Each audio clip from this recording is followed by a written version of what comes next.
Stand up against the poison of white supremacy as I did my inaugural address to single out as the most dangerous terrorist threat to our homeland is white supremacy.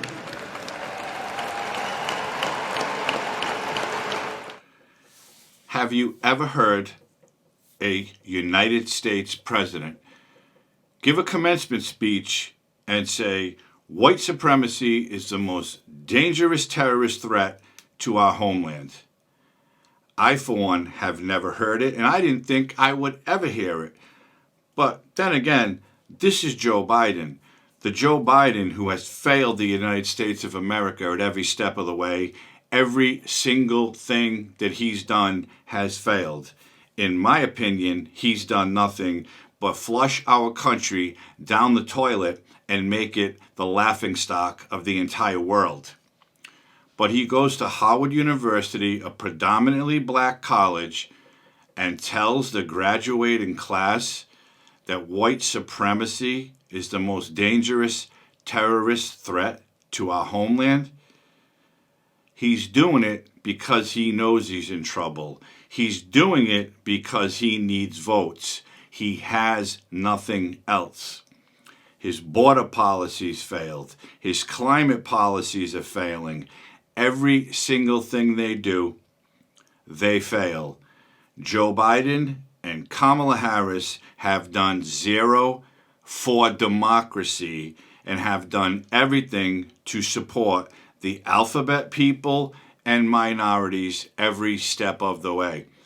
And you can support minorities all you want, but every time something bad happens, for instance, the most recent Texas shooting, the suspect was a Mexican man, and all the mainstream liberal media, especially the asshats of The View, came out and said he had neo-Nazi beliefs, and it all comes down to white supremacy. So now Mexicans can be white supremacists, blacks can be white supremacists, Asians, Indians, whatever. I can't even think of any more at this point because it's so ridiculous. They use that white supremacy label every time they can because they have nothing else. So listen to a little bit more of this ridiculous speech. American history has not always been a fairy tale. From the start, it's been a constant push and pull for more than 240 years between the best of us, the American ideal that we're all created equal, and the worst of us, a harsh reality that racism has long torn us apart. It's a battle that's never really over. But on the best days, enough of us have the guts and the hearts to stand up for the best in us, to choose love over hate, unity over disunion, progress over retreat, to stand up against the poison of white supremacy as I did my inaugural address to single out as the most dangerous terrorist threat to our homeland is white supremacy. So again, this is his pitch. This is his pitch to the American people, especially the young American people who he hopes will vote for him in 2024. He wants to stand up against the poison of white supremacy and the constant push and pull of people in our country. He wants it all to be equal. Choose love over hate. Well, as far as I can tell, the love that the Biden administration is choosing is the love for the alphabet community. They want people to be able to transition their young children legally. They want parents to be able to give their children, very young children, hormone blockers, gender-affirming surgery. Because after all, if he goes along with that nonsense, which I truly don't believe that they really believe in it, but they're going to use that to get more votes. He's going and speaking at a black university and telling the students that America, we're all white supremacists. Everything we do is against every other race. So what he's saying is, you can't trust white people. He doesn't say those words, but think about the concept of it. He is claiming that white supremacy is the poison that's going to be the downfall of our country, and it's the biggest terrorist threat to our country. This coming from the President of the United States, who, as far as I'm concerned, really doesn't know what he's talking about. We all know it. I'm surprised that teleprompter didn't beat him, but I didn't watch the whole thing, so it might have. How can anyone support this administration when they do zero for all Americans? They do zero. They want to take care of certain groups, minorities, the oppressed, the alphabets. They want to take care of all the climate gurus who want to take away our gas-powered vehicles and our gas appliances. We can't cut grass with gas mowers because they want to take those away too. Those are the radical left that this man supports. He doesn't support the everyday American, the 9-to-5 blue-collar American who goes to work and tries to put food on the table, keep a roof over the head. Oh no, we're the bad ones. We're the bad ones because we don't want to take our 6-year-old who plays with his sister's dolls and change him into a girl because, oh, he's trans because he's playing with his sister's dolls.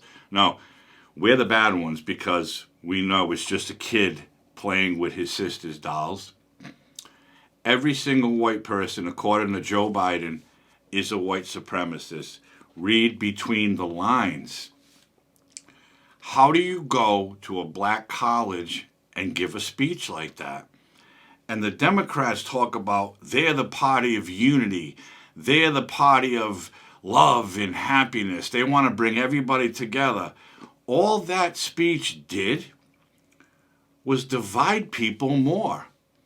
If you're telling a group of graduating seniors who are black Americans that white supremacy is a dangerous terrorist threat, you're telling them that Caucasian people are bad. And by saying that, you're dividing people more and more and more. That's all this is doing. It's my belief that whoever is writing his speeches is the racist one, is the person who wants racial divide. He doesn't write the speeches. He doesn't even know what he's reading half the time. So do I believe that he believes that? No, I don't believe it because he's reading what's in front of him.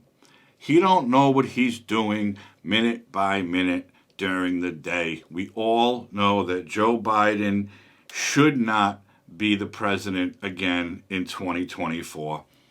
He had his chance to do what he preached, and he did nothing but divide this nation more and more with every single failure in his administration. But I found something interesting on CNN Politics. Apparently, the Biden administration had proposed giving Howard University $45 billion in funding for campuses and to help modernize the historic institutions and communities they serve.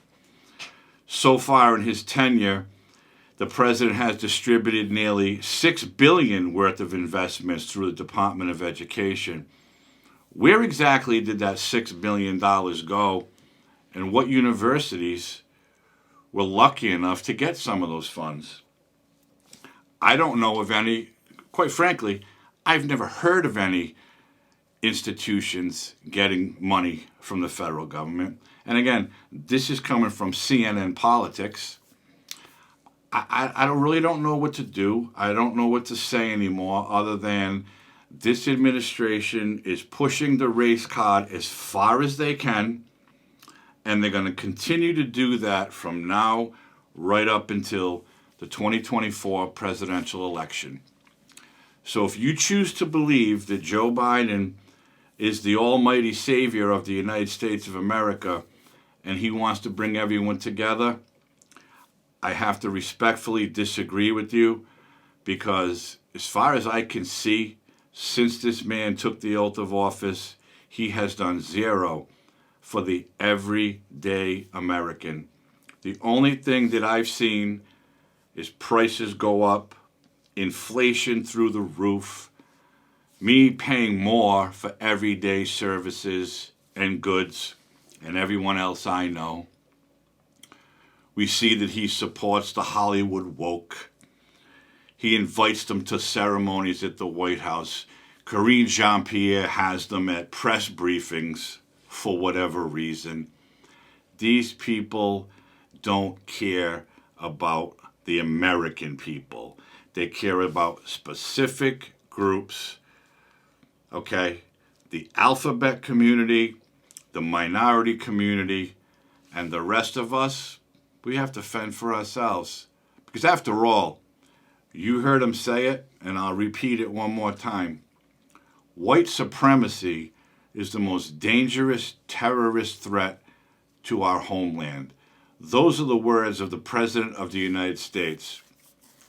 And that's the most ridiculous thing I've ever seen. And all that speech did, in my opinion, is divide this country more than it already is. And that's it. If you haven't liked this video, hit that hit that like button, subscribe to this channel, and hit the notification bell. You won't miss an episode. Share this video with someone. I'd appreciate that. Excuse me. Hope everybody is healthy and safe. I got a frog, sorry. Have a great night, and I'll see you soon.